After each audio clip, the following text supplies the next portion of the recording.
በዚህ በአንደኛ ቆሮንቶስ ምዕራፍ 14 ቁጥር 26 ላይ አንድ ቃል አለ። ኢየሱስ ጌታ እንደዚህ ይላል። ቁጥር 26 ወንድሞች ሆይ እንግዲህ ምን እንበል? በመተሰባሰቡበት ጊዜ አንዱ መዝሙር አለው፣ ሌላው ትምህርት፣ መገለጥ፣ ልሳን መናገር፣ በልሳን የተነገረው መተርጎም እያለ ይናገርና ምን አለው? አንዳንዶች ምን አላቸው? ወደ ቸርች ሲመጡ ማለት ነው ዝማሬ አላቸው፣ አምልኮ አላቸው። ኢየሱስ ጌታ ነው፣ ሲመለክ ሲመሰገን እናያለን ማለት ነው። ከዛ ባለፈው ሁለተኛ ቆሮንቶስ ምዕራፍ 4 ቁጥር 15 ላይ አንድ ቃል እየደረሰ ያለው ጸጋ ለእግዚአብሔር ክብር በምስጋና ላይ ምስጋና እንዲጨምር ይህ ሁሉ ለእናንተ ጥቅም ሆኗል። ለማን? ለእግዚአብሔር ክብር ምስጋና እንዲጨምር ተደርጓል። ኢየሱስ ጌታ ነው። ክብር ለጌታ ነው እና ክብር ምስጋና ለእግዚአብሔር እየተጨመረ እንዳለ እዚህ ጋር በደንብ ይነግረናል። ከዛ ባለፈ ኤፌሶ ምዕራፍ 5 ቁጥር 19 ላይ እንዲህ የሚል ቃል አለ። ኢየሱስ ጌታ ከ18 ጀምሮ እናንብበው። በመንፈስ ቅዱስ ተሞሉ እንጂ በወይን ጠጅ አትስከሩ፣ ይህ ብክነት ነውና። ለካ ክርስቲያኖች በመንፈስ ቅዱስ መሞላት እንጂ በወይን ጠጅ መስከር የለባቸው። ለምን አትሉኝም?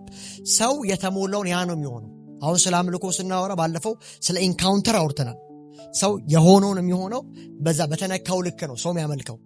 እና የሆነ መጠጥ የሚጠጣ ሰው፣ ጉሽ የሚጠጣ ሰው ወይም የሚጠጣ ሰው ከጠጣ በኋላ የመጠጡ ሪዛልት አውትፑት ያደርገዋል። ስለዚህ በመንፈስ ቅዱስ ተሞሉ እንጂ በወይን ጠጅ አትስከሩ ሲል ኮምፓሬቲቭሊ ምን እያስቀመጠ ነው? እዛ ዓለማውያኖች ጠጪዎች የጠጡት መጠጥ ከጠጡት በኋላ የሚያወጡት ሪፍሌክሽን አለ። ስለዚህ በመንፈስ የሚሞላ ሰው ግን የመንፈስ ሙላት ሪፍሌክት ያደርጋል የሚል ኮንሰፕት ነው ያለው። ኢየሱስ ጌታ ነው። ስለዚህ በመዝሙርና በውዳሴ እና በመንፈሳዊም ዝማሬ እርስ በርሳችሁ ተነጋገሩ እና በልባችሁም ለጌታ ተቀኙ አዚሙም የሚል ቃል ላይ በምን በመዝሙርና እና በውዳሴ ሌላስ በመንፈሳዊ ዝማሬ እሺ በልባችሁ ለጌታ ተቀኙ አዚሙ ያለ ይናገራል ማለት ነው። ኢየሱስ ጌታ። ከዛ ቆላስይስ ምዕራፍ 3 ላይ ቆላስይስ ምዕራፍ 3 ቁጥር 16 እንደዚህ ይላል፣ የእግዚአብሔር ቃል በሙላት ይኑርባችሁ፣ እርስ በርሳችሁ በጥበብ ሁሉ ተማማሩ፣ ተመካከሩ፣ በመዝሙርና በማህሌት በመንፈሳዊም ቅኔ በማመስገን በልባችሁ ለእግዚአብሔር ዘምሩ። ኢየሱስ ጌታ። ጂሰስ ማይቲ።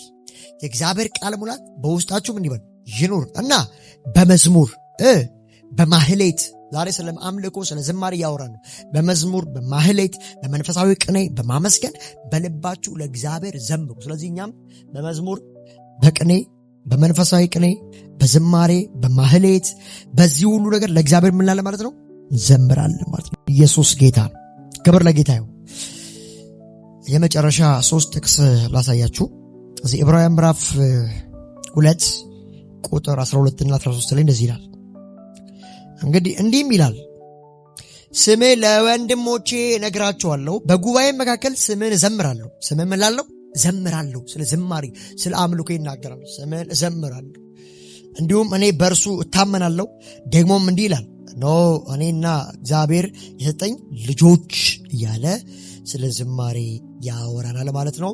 እዚህ ዕብራውያን ምዕራፍ 13 ላይ ሳንወጣ ቁጥር 15 ላይ እንደዚህ የሚል ቃል አለ። እንደዚህ ይላል፣ ስለዚህ ዘወትር የምስጋና መስዋዕት ይኸውም ለስሙ የሚመሰክሩ የከንፈሮች ፍሬ በኢየሱስ አማካኝነት ለእግዚአብሔር አቅርቡ። ምን እንድናቀርብ ጳውሎስ ይፈልጋል? እንግዲህ የዚህ ጻፊ ማምነው በርናባስ ነው ብዬ ማስበው።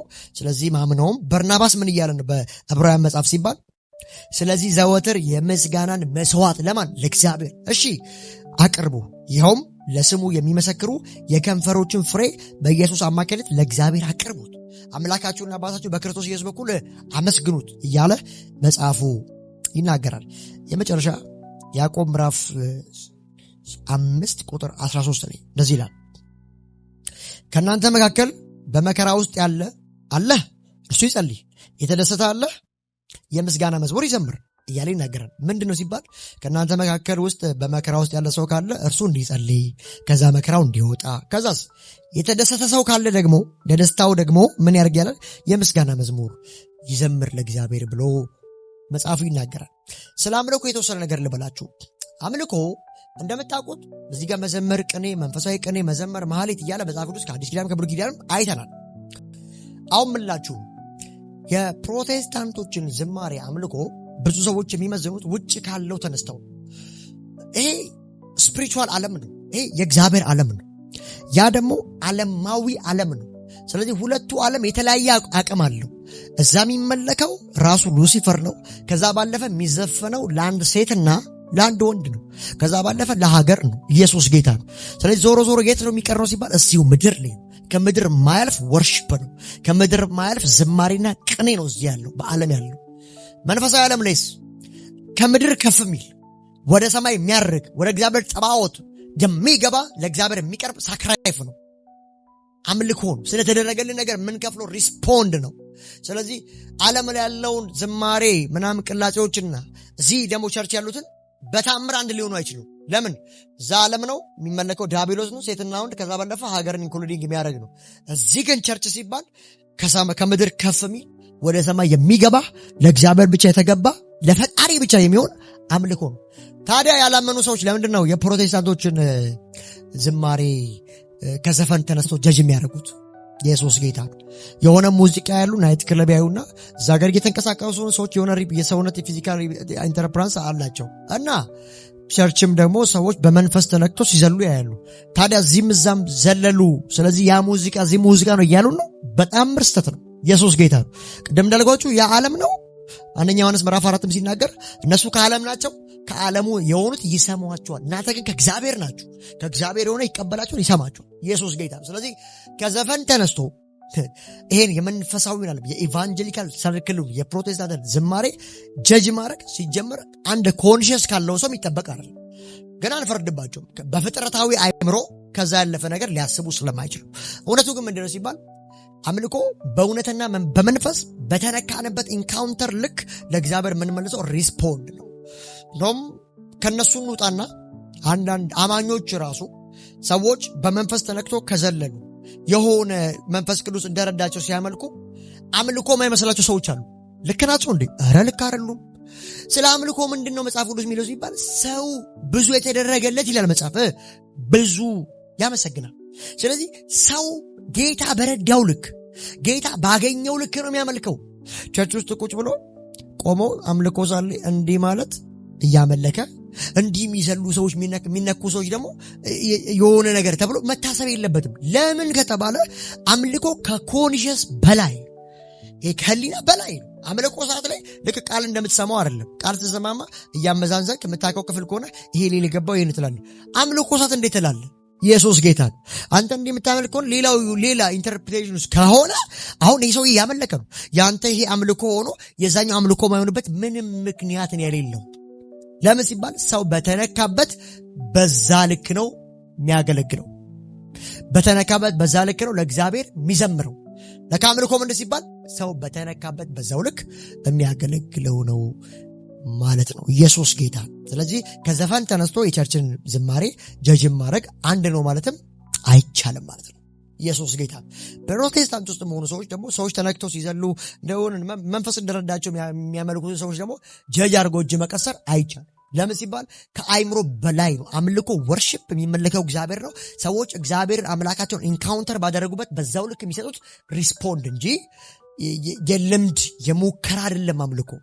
ስለዚህ አንዳንድ ሰዎች እንደዚህ ሲሉ ያመለኩ፣ ሌሎች ደግሞ ሌላ ልምድ ያሉ ሰዎች ደግሞ የማያመልኩ ሆነው ሊቀርቡ አይገባም። ለምን ሲባል ሰው በተነካበት በዛ ልክ ያመሰግናል፣ ያመልካል ብለን እናምናለን ማለት ነው። ኢየሱስ ጌታ ነው እና ከዚህ ህሊና ከዚህ አይምሮ ያለፈ ነው አምልኮ፣ ያለፈ ነው።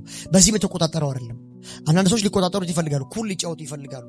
በቃ ቶክሲዶ ለብሰው ምናምን አምልኮ ይሄ ብቻ ይሆናል። ታዲያ ይሄ ብቻ አምልኮ ከሆነ ሌላው አምልኮ ማይሆንበት ምንድን ምክንያቱ ሲባል ሰው በተነካው በዛ ልክ ወይ ሊዘል ይችላል፣ ወይ ሊንከባለል ይችላል፣ ወይ ሊቆም ይችላል። እና ሁሉም አምልኮ ነው። አዎ ሁሉም አምልኮ ነው። ኢየሱስ ጌታ።